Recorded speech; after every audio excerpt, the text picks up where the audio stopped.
If you're looking for something that's soft and gentle and feel good and what I like to call kind of kindergarten Christianity, this is probably not going to be the series for you. It's going to be raw, it's going to be authentic. We're going to bring in officers and first responders and veterans and police supporters to share their very authentic stories about what they've gone through, about their experiences, about loss of life, about some horrific things that they've seen, about their own struggles with their own faith. But everything that we're going to be doing in the series is rooted in being godly men and how to serve, and the moments that faith came into one's career and into their life and helped shape them and sculpt them. Fire and water meet, going down deep, sing, oh, oh, bury me, carry me, oh, oh, far beneath, oh, oh, fire and water meet, watching me think everything free, yeah, oh, everything free, down to the river.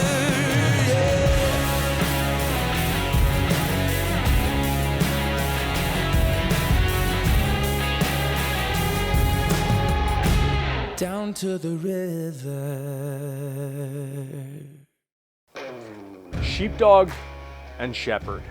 It was an idea that my boy Pastor Greg and I started kind of bouncing around when we were having conversations about how we could continue to serve the law enforcement community by sharing stories, but also make sure that we keep God at the center of everything that we do, from the content that we push out to the mission in our organizations, at the 1776 Project, which owns Law Enforcement Today and Blue Lives Matter and the Police Tribune. And so as we were bouncing ideas back and forth, I said, hey, why don't you be my co-host? So why don't we kick off by you telling everybody who you are, a little bit about your background here. My name is Greg Farah. I'm a pastor at the Church of 1122 in Jacksonville, Florida, where I pastor our prison campuses and our first responders ministry. I'm also a part-time chaplain with the Jacksonville Sheriff's Office. I'm married to my wife, Munna, and we have 3 children, 2 grandsons and a soon-to-be granddaughter, and we are lifelong natives of Jacksonville, Florida. So it's not often in life that you meet someone and you make a pretty much immediate connection, at least for me. For a very long time, I genuinely hated most people in this world. I found myself just kind of angry and frustrated, and a lot of that candidly had to do with living here in Connecticut, where we're filming this sort of launch episode. I felt like spiritual warfare was and frankly is alive and well. I felt like the targeting of innocent kids was alive and well. And I didn't fully understand it. I didn't understand what a dark place I had fallen into until we got out to Florida and we were surrounded by true Christians who understand and know and love the Word of God and Jesus. And it was no longer socially unacceptable to talk about faith, but rather just the opposite. It was not just socially acceptable, but you're almost that different guy if you're uncomfortable in those conversations. And so I had started listening to Pastor Joby Martin from the Church of 1122 back in 2016, thanks to Eli Crane, who now is in Congress and still listens to Joby. And I've watched the church, I shouldn't say watch the church, I've listened to the church grow and develop over the years through the podcast. And so when we moved out to Florida, we started attending, and Church of 1122 is a home for my wife and I and our kids. We're super active in disciple groups and trying to help spread the message from this church. And so when I met you, I was still in that like new to Florida phase, right? And it was very disarming to sit down with someone and be like, I love this dude already. And then we just had so many connections from a faith-based perspective, obviously, our love and support for law enforcement. And so the entire idea of this series came about because we wanted to figure out some way to continue to serve those who serve, to honor God while serving those who serve. So give me your thoughts, man, as we come into this, thoughts on your background and why you want to do this, what you're excited about, all that good stuff. Yeah, I mean, kind of fell in my lap, this first responder ministry. I didn't really know what we were doing 2 years ago when we launched this initiative. We started this thing back in 2022 when we launched the 1010 Life Initiative. We talked about that a little bit when we first met. And for those of you who don't know what 1010 Life is for our church, it was a 2-year discipleship journey rooted in the Gospel of John, chapter 10, verse 10, where Jesus tells us we have an enemy who comes only to steal, kill, and destroy. But then he says that he came so that we would have life and have it abundantly. So as a church, we started looking at what walking through 2 years of abundant life looks like. And so abundant life for us was not about chasing the things of this world. We call it the cul-de-sac of stupidity, chasing after the cash and the prizes and the careers and all the opportunities that the world tells us we should be chasing after. And in reality, it's about a life chasing after Jesus. And so there are so many things involved in 1010 Life, and first responders became one of those things. So as part of my role as a prison campus pastor, we had the opportunity for me to take over leading the first responder ministry, and I had no idea what that was going to look like when we started in 22.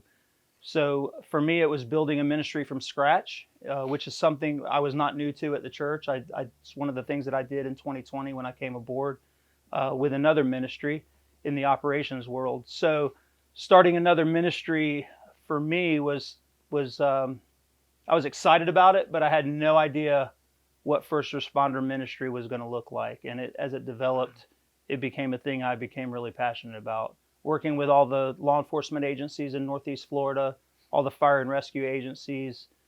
Next year, we're going to be diving into possibly serving our military community. As you know, Jacksonville is very big in the military community with multiple military bases in the area and up in Kings Bay, Georgia. So we're really excited about what the future holds and the ability to be able to continue serving all of our law enforcement and fire and rescue agencies, and not just in Northeast Florida, but we'll soon be expanding into Orlando, St. Augustine, Palatka, in Nassau County, up into the Yulee area as well. This is just the physical locations that he's talking about. The reality of it is that the ministry and the work that they do and the spreading of the gospel happens globally through churches that you've helped plant all across the world, missions and retreats that you take part in all across the world. But one of the things that I want to touch on, Greg, is that this series, so we decided to film the kickoff episode, if you will, here in Connecticut because we just sunsetted, ironic choice of terms, right? But our series Choir Practice that's been running for years because we wanted to be able to continue to serve, but we wanted to have those very authentic conversations. If you're looking for something that's soft and gentle and feel good and what I like to call kind of kindergarten Christianity, this is probably not going to be the series for you.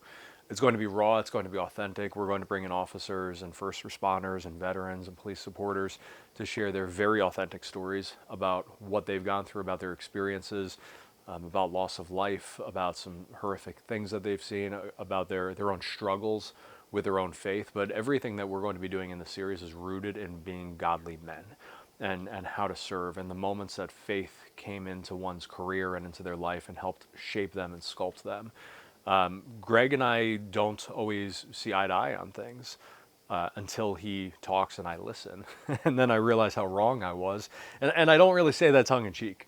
There have been a lot of times that I've turned to Greg and was filled with fire and heat and anger, and he gave me the talking to that I needed from a biblical perspective to realize that there was maybe a different or a better way of looking at things. And so I encourage all of you to take part in this process. In a lot of these episodes, we'll be asking you challenge questions at the end just to kind of get your thinking and your wheels turning on it. But I really hope that you'll consider joining us for this ride because iron sharpens iron, right? And it's only in these challenging questions and challenging conversations during these pretty scary times that we're able to find not just a better relationship with God, but frankly, better relationships with our brothers and our sisters and our spouses and our kids. And so I hope you guys will come along for the ride. Thoughts? Yeah, two things. We know that mental health is a big issue among the first responder community. And so when we talk about the hard conversations, we know that it affects everybody in the law enforcement community, fire and rescue community, and even in the military community. So when we have conversations about the struggles that people have, in their darkest hours, whether it's a PTSD issue, whether it be a substance abuse issue, or even a marital crisis, or somebody struggling through relationship issues. Those are things that we need to address as individuals, but mostly as men and women who are fighting for the things that need to be fought for.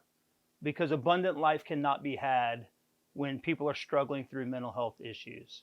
And the enemy will use everything that he can use to rob us of the opportunity for abundant life. And he typically attacks us in the mind. And that's where the spiritual war is fought. That's where the spiritual battle takes place. And if we don't know how to combat that, it's quite often we need to find the help that we need to be able to fight that battle. And we can't fight it alone. So my encouragement for you is if you're fighting a battle that you can't fight alone, or you've recognized that you can't fight alone, I would encourage you to tune in. These conversations, like Kyle said, are not easy, but they're definitely worthwhile. They're definitely worth having. And even if you are struggling and you don't know where to turn, I would encourage you to reach out to us in some capacity to figure out a way for us to get you some help. So whatever that looks like, we would love to have a conversation with you.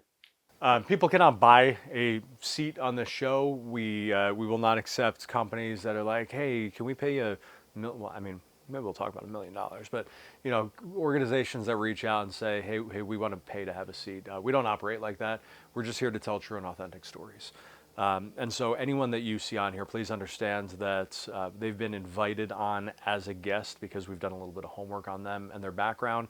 And if you know of any guests that should have their stories told, whether it's battles with everything from being a parent, being a spouse, internet porn, drug abuse, substance abuse, anything, no topic is out of bounds when it comes to having conversations about the impact of faith in the world of law and order. So please reach out.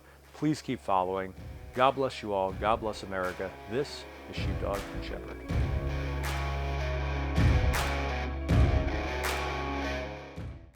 I'm Michael Litz, founder and president and CEO of Invest USA. Let me thank you, Pray.com, for most importantly being a part of Pray for our first responders, showing your support as Romans 13 dictates that we do, and helping to restore America to values and the principles which in turn makes America great. America is only great as the goodness and the values and principles that it espouses. You are doing that on Pray.com. We thank you for your support. We thank you for caring for our first responders. God bless you. God bless America. Revival is coming in the days ahead.